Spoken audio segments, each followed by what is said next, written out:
This is Actualize Freedom, straight talk on growing clicks and conversions on Amazon FBA from people doing it every day. Now here's your host, digital marketing acrobat, Danny Kenji Carlson.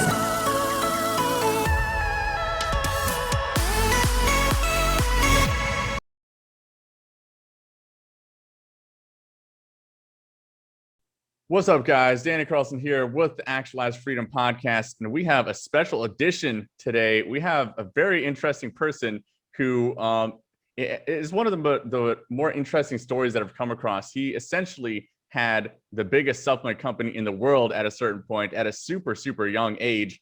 The thrill pill cult he is known for creating, and that's going to be an interesting story to dive into. But he took from those learnings from an early age and then also turned that into success on Amazon e-commerce. So we're going to talk a little bit about that and what that's turned into now. But I'd like to welcome to the podcast, Shaahin Cheyene. How you doing, man? Thanks, Danny. I'm doing great. How about you? Really good. But for the juiciest thing we got to talk about to begin is the thrill pill cult. Tell us what exactly that is and that whole crazy story that you went through at such a young age. Yeah, sure. I think what you're talking about is herbal ecstasy. So you and I had a conversation about this earlier. And, it's really interesting because I see that like you're a young dude and I was a super young guy when I started. I left home at a very early age, came from solidly lower middle class family for all effective purposes where we were living. We were poor. My dad worked at a dry cleaners. My mom was at a stay-at-home mom. And I saw all this wealth around me. And I decided we lived in a fairly affluent enclave of Los Angeles called Pacific Palisades that somehow just after we moved from Iran and moved to the United States, we managed to get a house there. And the enclave just became a super luxurious place to live, an affluent place to live, which wasn't always the case. And so seeing all this affluence around me, I decided that I wanted a piece of it, but I was young, in my early teens, like 15, and I left home to seek out my fame and fortune. And I had nowhere to go, dropped out of high school, didn't finish the 9th grade and, slept where I could put my head, and started looking around. And so what happened was that I started going to these underground parties at that time called raves, which now I think are called like EDM festivals. Do you still call them raves? You're a young, outgoing raves. Yeah, you know what, man? I'm not the best guy to ask about that. I've been out of the party sort of scene for the past 5 years or so. Luckily, I definitely was when I was younger, though. So 5 years ago or so, you could definitely call them raves. Who knows what the kids call them these days? I'm not up to speed. I love it because you're too busy making money, like me, which is awesome. Where you exactly. should be. So, I decided, and I write about this in my book, Billion, how I became king of the thrill pill cult, which comes out, I think, later on in August or July or something. But, I decided that I really wanted to be rich, but I had no idea how. The rave scene was booming. People would be going to these underground clubs. So I was like, let me hang out there. So I started going to these clubs and I began to realize that the people throwing the clubs were not making money. I then looked at the venues, the people that owned the buildings or leased the buildings or whatever. And I thought, oh, okay, those guys must be making money. Nope. Those guys weren't making money either. So I looked at the DJs. I'm like, it's got to be the music, right? Music's a lucrative business. Nope. DJs were always standing outside the door, not getting paid. Everybody was always stiffing the DJs. I don't know why that was, but that was always the case. So who do you think was making the money in those days? Well, I mean, if you're around any of the giant clubs in Bali or any other places, you probably see some certain things being sold that shouldn't be. There you go. So I definitely wouldn't want to do that anywhere in Asia. But yeah, so it was the people dealing ecstasy, and ecstasy was booming. But there was a problem. The problem was that the supply of ecstasy, which was a fairly difficult drug to synthesize in that time, MDMA, methyldioxymethamphetamine, was fairly complex to manufacture. Other drugs were a lot easier to manufacture. So the supply of ecstasy got crushed. And these dealers were running out of supply. So they had a bottleneck in their supply chain. Plus, the government was cracking down pretty hard. So they were getting busted every weekend. So I thought to myself, what if I were to come up with a formula that was legal, that was all natural, that was completely harm-free, that had a similar effect? Maybe it wouldn't be as good as an illegal drug, but we could maybe get close. And, I foolishly believed in myself that I could do it. And I had no money. I didn't have anywhere to sleep. I, was eating from hot dog stands. I would eat the relish and I would buy like 100 pack of tortillas, which you can get from one of those wholesale stores for like $2. And I would put the ketchup and the relish in the tortillas. I was vegan at that time, critical mistake again. And that's what I would eat. That's how I would survive. So somehow I thought I could invent this thing. And somehow I managed to convince people to make it for me. I went to Chinatown. I found an herbalist. I managed to get him to front me some herbs. We put them in pills. I put them in little baggies, and I walked up to the club, and I walked up to one of the biggest drug dealers at the time. And, I was nervous, sweaty palms, a little shaky. And I said, "Hey man, why don't you sell this?" And he looked at me, and I had these bags with these, I didn't have the machine to make pills yet. So they were like goo-filled balls. And he was like, "You're fucking kidding me. You want me to go back in there?" And he points, and there's, thousands of people throwing their hands up, and he is the man. And I said, "Yeah, you got a better choice, bud?" And he said, "I'm not going to do this." And I was like, "All right." I hung out in the club anyway. 5 minutes later, he came up to me. He said, "Dude, we're sold out of the real drugs. I got no other choice. Give me what you got." So I handed him the backpack, and he said, "Look, if I sell it, I'll give you some money. If I don't, or if anybody gets sick on this shit, you are done." And he was not joking. And I just sat there just watching. And, after an hour, I started to look around, and people were holding the little baggies and pointing to me and like thumbs up and smiling. And he came back and he goes, "I don't know how you fucking did it, but he sold them all for $20 a bag." He handed me a stack of bills and he said, "Go get me more." And it went from one guy to 10 guys, to 100 guys, to 1,000 guys, to 10,000 guys. We were all over the world. I was flying to Miami. I was flying to Japan. I was flying to Australia, all over the world. This became a global phenomenon. It mushroomed. And then we went to brick and mortar. We were in Urban Outfitters, GNC. We were in 7-Eleven. We were in every major retail outlet in the world. And I remember the day the call came in. I was in my office in Venice Beach. Great place. You see it on the videos on TV and stuff where all the people are rollerblading. And I was in Venice Beach. I realized I had hired probably 80% of the working population there in Venice Beach, because everybody worked for me in those days. I had 200 employees. Whenever a building was empty, I would just buy it or rent it or whatever. And you'd know, because my Ferrari would be parked out front and my cars would be parked all around, so people would know it's me.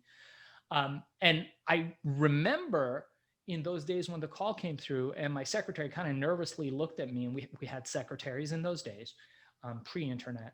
And she said, it happened. You broke $1 billion in sales. And the funniest part about that is I remember thinking to myself, holy fucking shit, I don't even know how much $1 billion is. And this is pre-internet. You can't Google that shit. Right. So I'm having a panic attack in my office going, oh my God. And CNN wants to interview me, and Montel Williams wanted to have me on a show. And I'm like, they're going to fucking ask me how much $1 billion is. And what if I don't know? I'm going to look stupid. And then how old are you at this point? Like what's your age? I think I was in my early teens. Yeah. So, or mid-teens. So like maybe. Oh my, so what, like 15, 16, something like that? No, late, what, actually now that you mentioned, it's probably like late teens. So I was probably like 16, 17, 18, like around there. Right. But nobody believed it. Nobody, I told them how old I was. Nobody believed it. If you look at any of the interviews or any of the stuff written, then they always say allegedly this old. They say Shaahin Cheyene, who broke $1 billion or made the $350 million a year or whatever. It's widely publicized. So, Danny, this brings me to, our first point, which you and I discussed earlier, is that I realized something from all this. And, sitting there in my office, having made $1 billion in revenue pre-internet, which is mind blowing. I don't know what that is in 90s dollars, but you guys can Google it and see what that is. I'm sure it's at least $2 billion in nowadays money. But because I remember back then, $100 bill actually meant something. Not just like sushi dinner, but excuse me. So thinking about this stuff, made me realize that all this comes down, and this ties into our conversation that we're gonna have about Amazon, is that there was something that I did that was more important than the product. The product was great, right? People always ask me, it's one of the first questions people ask me. There's two questions people usually ask me when it comes to herbal ecstasy. One is, did it work? And two is, can I get some? They lean in and they're like, do you know if I can still get some? Right. So the answer to the second one is no, but we're working on it. We did relaunch it some time ago, and we're perfecting a formula now. So at some stage, we're going to be launching it into a greater lifestyle performance brand. But right now it does exist, but not with the ingredients that it had before. To the first question, as far as, what did it work? The answer is yes. So back to that. Clearly, if you sold $1 billion worth of it, clearly it worked, right? You don't scam $1 billion worth of revenue of something that doesn't work. You're right, Danny. You're right. And a lot of publications came out and called me a scammer. And those were, some of the best days of my life, because every time a publication came out with that, the first thing that they do is they come out and they say, this is a scam. There was Details magazine, which was a big magazine, Rolling Stones magazine. They came out, and on the cover was the $350 million scam. They didn't say what the scam was. They just said it's a scam. But people always have that inclination to think, what if it's not? Right. So, it wasn't snake oil. Herbal ecstasy is not and was not snake oil. But it certainly wasn't as powerful as MDMA or real drugs. But for what it was excellent. A lot of people had a good time, and a lot of people actually had better effects than ecstasy, believe it or not. If you talk to any of the people of that era who tried it, a lot of them would say, you know what, it was better. It was lighter. It was easier. The main ingredient has since been banned, which is ephedra, mahuang. And so that makes it very difficult to create that original formulation, which, by the way, mahuang is an amazing nootropic. You might be able to get it in Bali, but in the United States, it's very difficult to access. So what I realized, what I learned. So what I learned from all this was that having a good product is important. But this also from Amazon. You know what, dude? There's a lot of people that have better products than you, but you still outrank them. Amazon crushed that level of product quality. What's more important is telling a good story. But what's even more important than that is having distribution. And that's where it all started for me. And I talk about this again in my book Billion and in my podcast Billion, that I'm sure you'll share in the show notes with your audience, is that the single most important thing when you have a product is not the product. It is the distribution. If you can figure out where you're going to sell your product and build your product to the distribution channel rather than the old way, which is building a product and then going out there and finding a channel. And if you can't find a channel, you do what the old big companies did, which is Seth Godin talks about this, which is disruption marketing, right? You're sitting there watching the freaking Super Bowl, and then all of a sudden, hey, you need ketchup? You're like, no, I'm good. Okay. 2 seconds like, hey, buddy, you need ketchup? You need a beer? You need ketchup? Right? Until you get so annoyed, you freaking buy their thing, or they pound it into your head so many times that you buy it. That model is dead. And, there's an author named Seth Godin. He's an expert at marketing. I'm a huge fan of his. And he talks about the difference between permission marketing and the new model of marketing your products by building fanatic audiences as opposed to disruption marketing. But back to our point, is that now with Amazon, which is the market that you're in, the niche that you're in, we have the ability to look at the distribution channel, which is Amazon, and there's all these micro niches within Amazon, to find out what those markets need and to build product to fit those needs. Now, it's not necessarily the way to build the best product, although like with my Amazon course, I encourage students to build the best products possible. That's how you get returning customers and long-lasting customers, like our matcha tea or our mushroom coffee, coffee DNA, we call it. Mushroom DNA, or shroom DNA is our mushroom coffee that we sell. With all those products, we try to make the best products possible. But what sells them is telling the story in a way that's convincing. And the reason why we look at distribution first is when you look at the channel that you're selling in and you break it down into these micro niches and you find out what people want and need in those micro niches, you just design your product based on that. and your work's done for you. Then you just got to do a little bit of the Amazon magic that we talk about and we teach. Yeah, and that's kind of what you did by accident when you're a teenager, right? And I want to rewind for a second back to that moment when you first started this herbal ecstasy stuff, because it was a potentially dangerous situation, right? Like you have this new untested product, and then you're going and you're pitching it to these drug dealers, these people who are in this illegal industry, and there's a chance that one of these drug dealers could take you as a threat or something bad that they don't like, right? Was there ever any moment that was just really scary for you throughout that entire period, or did you just not really think about that as a young, kind of bold, courageous teenager? Oh yeah, there's a great story about that in my book. And I won't give that away for your audience. I'll let them discover it. So I'm trying to not give any more spoilers of the book.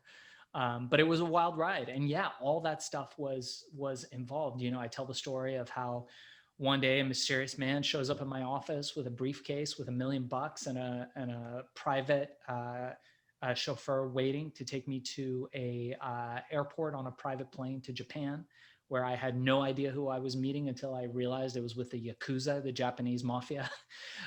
There were, all kinds of dealings with people in, how shall we say, the black hat side of the world, where, I was determined to stay clean, to keep my company clean, but, there was forces outside of us that were involved in those other worlds. And, we did a pretty good job, steering clear of any of that kind of stuff. But yeah, sure. Anytime you're involved in, any of these kinds of things that go against the grain, you risk, that element wanting to take a piece. And that was always the case. Probably what was, even more aggressive was, I'd say, corporations and attorneys. When people see that you've made hundreds of millions of dollars, and I'm sure this happens to Bezos and, Jeff Bezos and Elon Musk and all these guys who've made all this money, is that people just start suing you, hoping that something sticks, and knowing that you can only manage so many lawsuits. And at a certain point, you've got to sort them out. And the ones that have merit, you can take to court, but the ones where they have no merit, you try to settle them for less than what it costs. So there was a lot of that. And that was probably the most annoying thing at that time, was just daily being served with lawsuits from people that I never met, that I never did business with, vulture funds, those kinds of things, was probably more aggressive than sort of the clandestine world. And then, you had the world of people that were legitimately into psychedelics. And a lot of those guys were my friends. I had several meetings with the guy who invented ecstasy, this guy, Alexander Shulgin, and his wife. I met them through a friend of mine, Terrence McKenna, who is a famous author and kind of in the psychedelics world. And, back in the day, I knew Timothy Leary, who's a Harvard professor who popularized LSD, along with Richard Alpert, who's another guy, Ram Dass. And these guys all formed. Right. That Shulgin guy, he's famous for testing like 1,000 different substances on himself or something like that, right? He came up with the Shulgin method of testing. Is that the guy? Yeah. So I think, it was either in the 50s or the 40s. He worked for, I'm going to say Merck, but I could be wrong. He worked for one of the big German pharmaceutical companies. And he had researched this drug where I think the military was trying to develop it as a truth serum. And, he took some and tried it, which I guess was a thing to do back then. I don't know. And he discovered that it had all these psychoactive effects.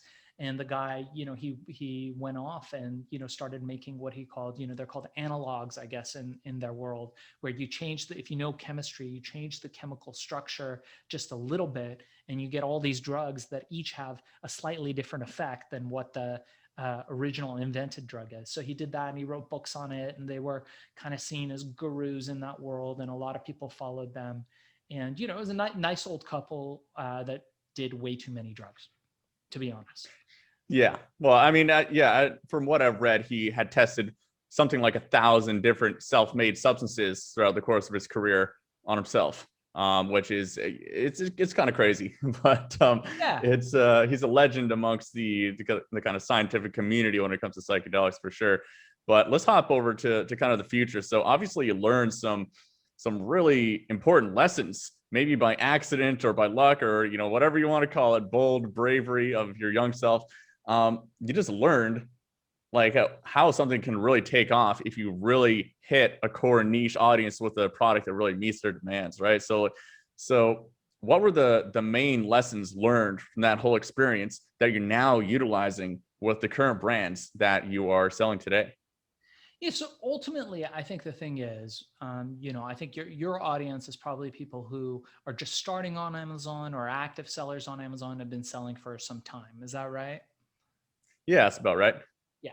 So I think, the first thing is, so like I teach this course and we have this mastermind where we teach people how to start off on Amazon, how to accelerate and how to do it the right way. And then, I have my company where we sell millions and millions of dollars worth of all kinds of products on Amazon. And then we've got an agency where we teach, I should say we do it for them, all kinds of brands from Fortune 50s to startups that VCs bring us, and we accelerate them on the platform, right? They bring us a product. I don't know how to sell this. We will show them how to do it on Amazon.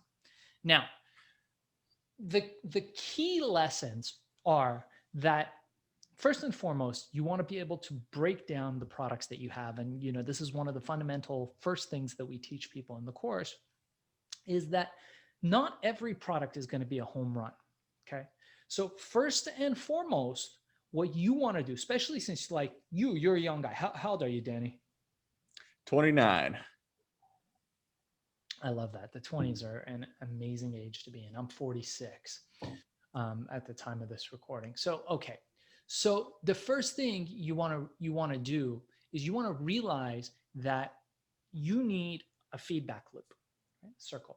And that feedback loop needs to be closed as quickly as possible for you to keep your interest in anything, right? If you and me are sitting having a conversation and Danny, you're telling me about your life and I'm like, you're not getting anything from me, right? Stonewall. What are you going to do? Yeah, it just gets boring after a while, right?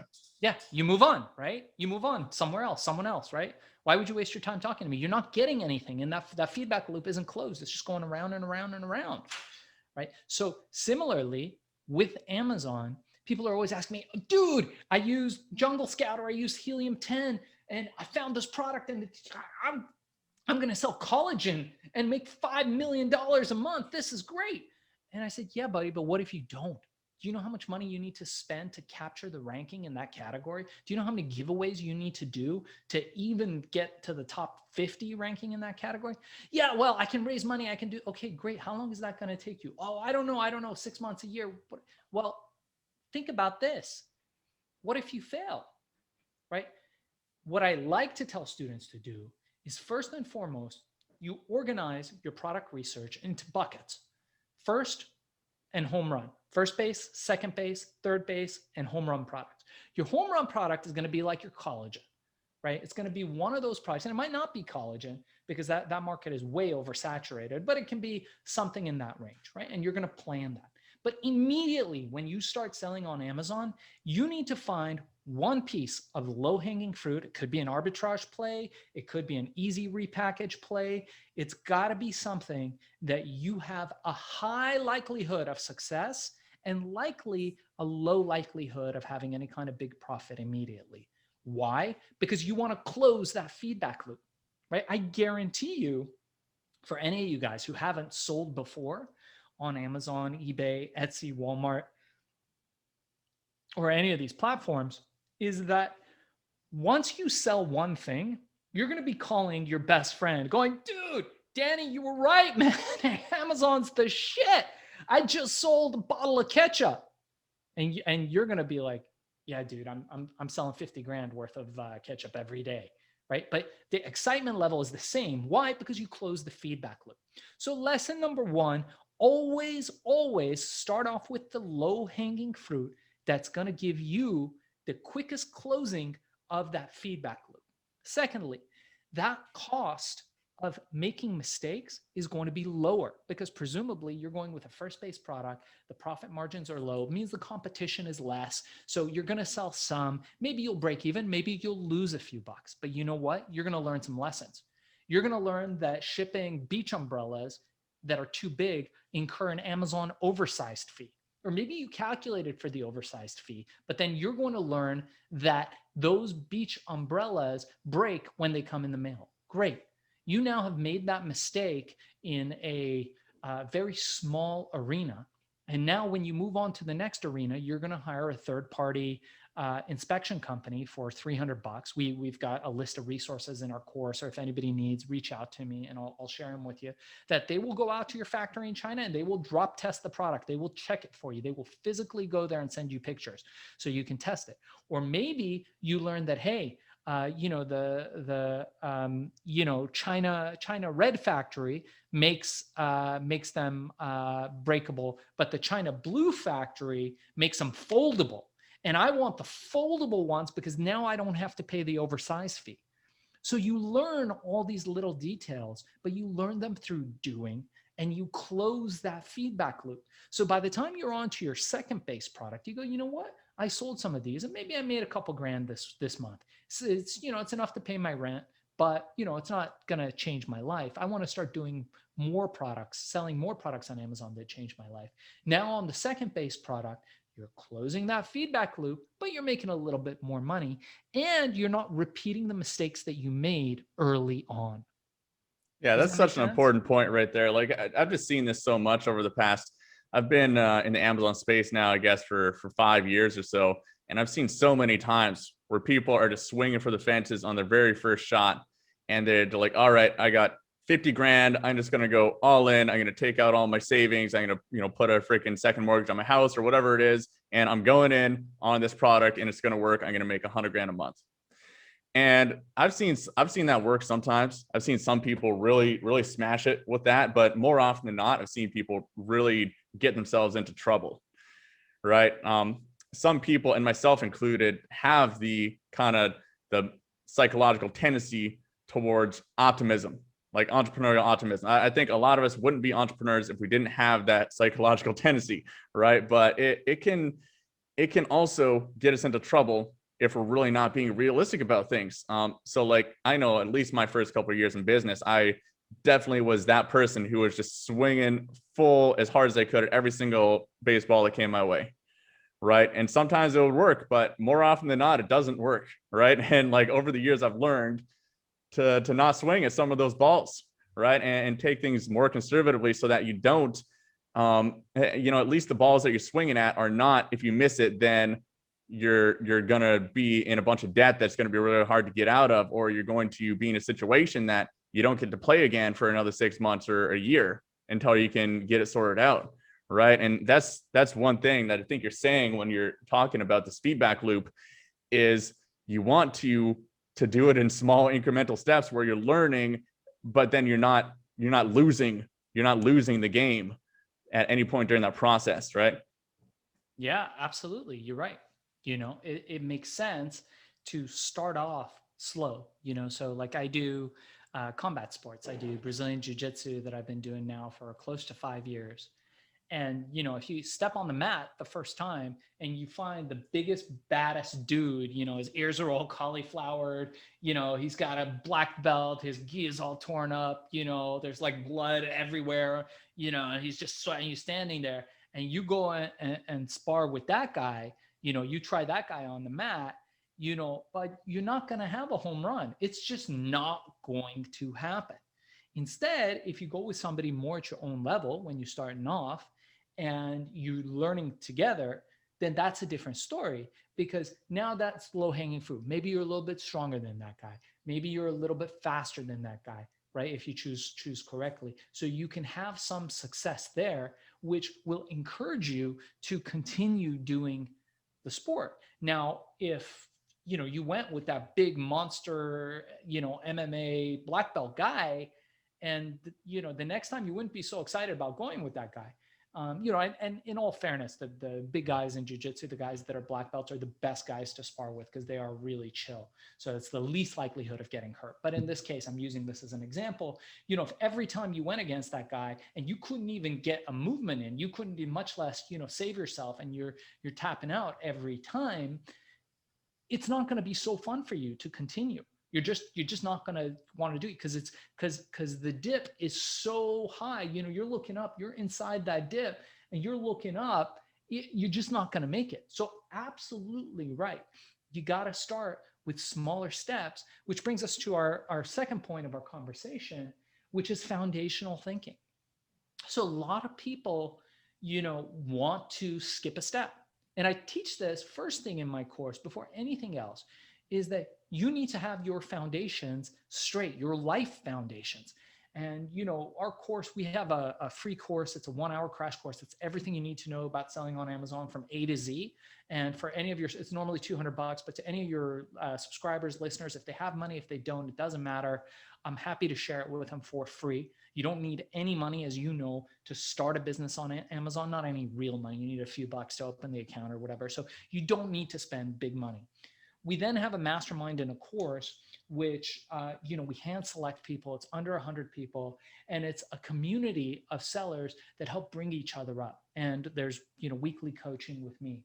Now, with that group is very carefully selected. And I get people calling us all the time trying to get in, and I'm turning people down all the time. So the other week I had a guy call me and he said, dude, I want to get into your course. I said, okay, great. We did the basic interview. We did the talk. I take every single call myself personally. And I said, okay, so this looks interesting. How are you going to be able to fund your product purchase? And he goes, well, I don't have the money for that now. Maybe I'll raise it. And I said, how are you going to pay to join the group, right? Because it costs, thousands of dollars to join. I mean, not that many thousands, but it costs a few $1,000s to join. And he said, well, I'm going to put on a credit card and hope to pay it off. And I looked at him and I said, dude, you don't need Amazon. You need Uber. And he just looked at me super shocked. He's like, what? Because I'm turning down a sale, but I'd rather do that than tarnish our 100% success record, which, by the way, we have never failed with any Amazon student. I'm not about to start now for one person. So he goes, what? I said, yeah, dude, you need to start driving Uber. Get out there and start driving Uber. Start doing TaskRabbit. Go on Craigslist and take gigs until you have a foundation where you feel comfortable and secure, so you don't have to worry if your product succeeds or fails. You're not going to succeed. It's foundation number one. You need a career. You need a job. You need something that's going to be paying your rent and putting food on your table, or you need savings or rich mommy and daddy, a trust fund, rich sugar. What do you call them? Sugar somethings. Sugar daddy. Sugar mama. Daddy. You need a sugar daddy. You need something so that you've got that first foundation, right? Once you have that first foundation, you need to diversify, right? You should have some money in real estate, some money in the stock market, right? That's 3 pillars. And the fourth is going to be e-commerce. Then call me, dude, right? Once you are secure, you've got your foundation set and you're okay, then we can talk about making you successful on Amazon. And he laughed and he kind of got it. And I think he actually went on to doing some Uber and Postmates delivery and, just working out a hustle so that he has at least, and this is the marker I tell everybody, you need to have at least $10,000 in the bank where if that money were to disappear tomorrow, I mean, poof, you would be okay. You wouldn't be happy about it. No one's happy about losing 10 grand, but if it went, it would not impact your lifestyle at all. And we talk about this a lot. We talk about what freedom means, being able to do what you want, when you want, with who you want. It's the most important thing in life. We always talk about this, about how time is the new luxury, especially in your generation, right? Kids don't give a shit. People don't care about cars, people in their 20s anymore. They don't care about, they watch the Instagram videos and that's cool. But what they care about is experience. What people care about is freedom, right? Freedom gives you the ability to have any experience that you want. So in order to have that, you need to have sufficient capital where you don't have to worry. Now me, where I'm based out in my life, I have FU money. So I don't have to do anything. I don't have to answer to anybody. Right? I can just live my life. I can, enjoy, spending vacations with my family. My Amazon business is bringing in revenue. My agencies are bringing in revenue. I'm diversified across different channels and industries, and I've got different investments. I invest in startups. So I'm good. But if you're just starting out, the minimum that you will need to start any kind of a business, and believe me, there aren't many that you can start with this amount of money, is $10,000. And you have to be willing and able to burn that money with absolutely zero impact on your freedom, being able to do what you want, when you want, with who you want. And until you have that foundation, you cannot start an Amazon business. So please don't come to me, don't come to Danny. You can start learning about Amazon.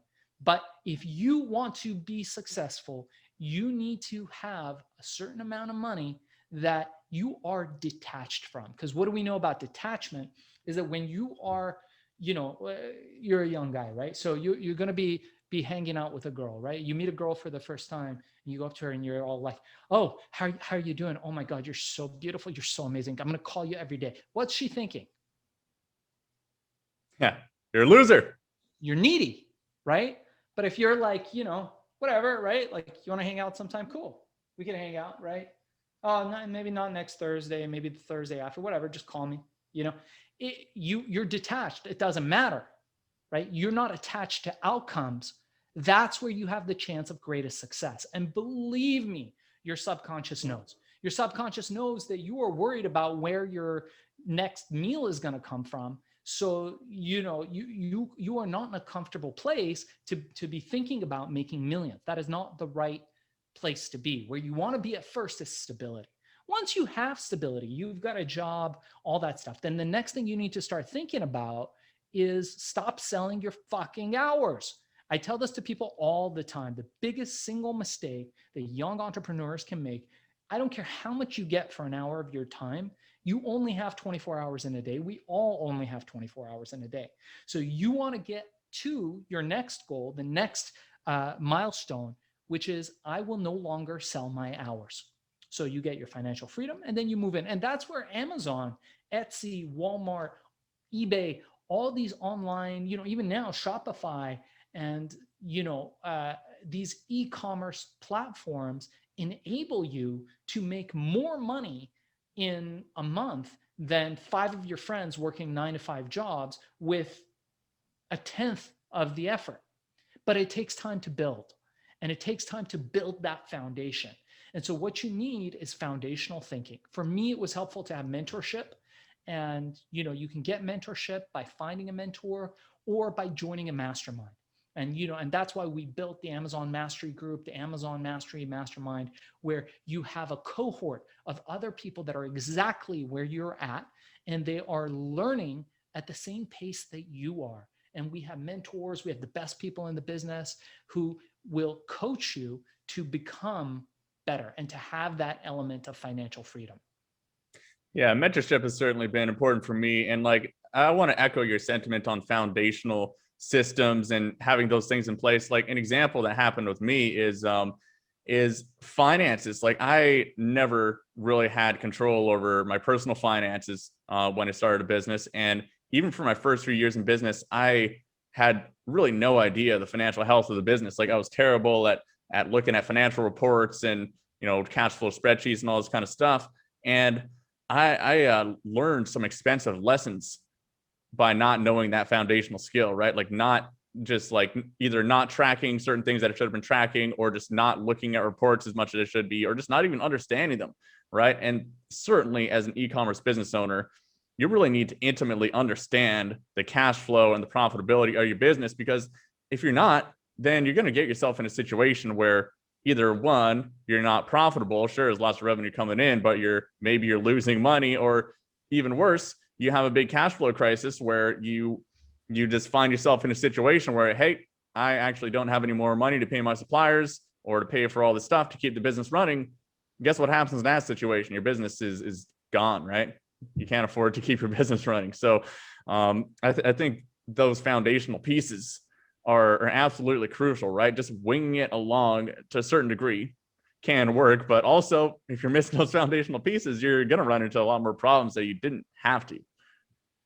Yeah. There's a great book. It's been out for a while. I'll recommend it to all your viewers and listeners. It's called The Psychology of Money. Guys, I know it sounds boring, but it's not what you think. And if you have not read this book, it is one of the best financial books, I think, of the decade. You can get it on Audible. I've got no affiliation to the writer or to the publisher, but the book is really exceptional, and it helps you get your thinking about finances in order. So it's called The Psychology of Money. I strongly recommend it. Excellent. And we're getting to the end of our time here. So kind of a closing thoughts on Amazon. So someone, they're listening, let's say they got $10,000.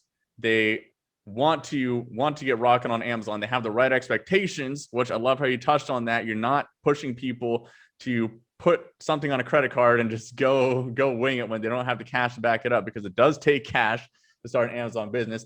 What would you say to a person like that to push them over the edge, to actually get them started doing it if they're really nervous to start the business? That's the biggest thing that I see people being held back starting their first business or starting selling on Amazon, is just that hesitancy. What would you say to a person like that? Yeah. So what's the cure for fear? Well, I'm probably not the best person to ask for this. I like to ride 1,000cc sport bikes and go, race longboards down hills and stuff like that. But what would you say to that question? You just answered it. So that's exactly it. What do you call those sports? Adrenaline sports, action sports, extreme sports. Action. Action cures all fear. So the first thing that you can do if you're scared of something within reason is to do it. So if you're scared of selling on Amazon, start selling on Amazon. Reach out, guys. I'll share my 2-hour course. Again, it's like $200. I'll give it to every single one of your viewers for free. They do not need to spend a cent to get started selling on Amazon. And you just do it, right? You have to think to yourself, what do you have to lose? Are you in the right position to do this now? Do you need Amazon in your life, or do you need Uber? Right? And if your answer comes back Amazon, then, take one action step after you listen to this podcast. I don't care what it is. Email me, email Danny, join our mailing list, join Danny's list, whatever you want to do. You need to, when you stop listening to this podcast, you need to go and take one action. It could be writing a list in your journal and journaling for 10 minutes. It could be calling somebody and saying, hey, bud, let's start an Amazon business together, because I know that I need some additional support to do it. So if you'll do it with me, I'll do it. Let's all put in some money and get going to that. And that's a great way to do it, to have other people support you. Join a mentorship group, join a support group, join a course. Mine is one of many, but there's several out there. Some are great, some are scams. But in general, if you want to reach out to me, I'm happy to share my thoughts on, any of them. And, you don't have to buy anything from me. I'm happy to guide you along the way. I do answer all emails personally. It might take a minute for me to get back to you, but Danny will share my website as ShaahinCheyene.com, or you can go to thrillpillcult.com. And listen to any of our podcasts, Hack and Grow Rich. We do a new episode every week, which is awesome. We've started getting new guests, and Billion, How I Became King of the Thrill Pill Cult, are all out there. And we're going to have Danny on soon on Hack and Grow Rich. So we're excited about getting him on and learning more about him and how he lives his lifestyle by design in Bali. And we're going to learn. Heck yeah, man. And I just want to say, to wrap things up here, that personally for me, I'm such a big believer in mentorship, because I was the opposite when I started in business. I didn't want to pay for any kind of mentorships and any programs. And I would always, do whatever it took to go find that same information for free on YouTube and stuff like that. And I struggled very unneedlessly for my first couple of years and made some very expensive mistakes that, honestly, looking back on it, if I probably calculated those expensive mistakes that I made and just spent it on mentorship, it probably would have actually came out on top. But just to give you guys an idea, personally, for me in 2021, I personally invested about $100,000 in my own business mentorship currently, and I will continue to do that every single year. That I, as long as I'm still in business, I will continue to invest in my own mentorship. So, obviously there's different mentors are right for you at a different time, depending on what you're trying to do, but just mentorship in general, as long as you're choosing the right mentor for you, it'll pay for itself in, 10x, 20x, 100x, whatever that is. Yeah. You gotta find that right mentor, somebody who you discover is, the picture of where you want to be, and utilize them to get to where you want to go. And, if you have to pay some money for that, that's probably the easiest money you spend. Amen. Well, awesome, man. It's a pleasure to have you on here. Guys, we'll put the links to those references in the show notes at kenjiroi.com/blog. And if you guys want to learn more about the crazy story of Shaahin here and everything he's up to, definitely go check out those links. So until next time, go out there and kick some ass. And thank you so much for your time, Shaahin. Thank you so much, Danny. Good to see you, bud.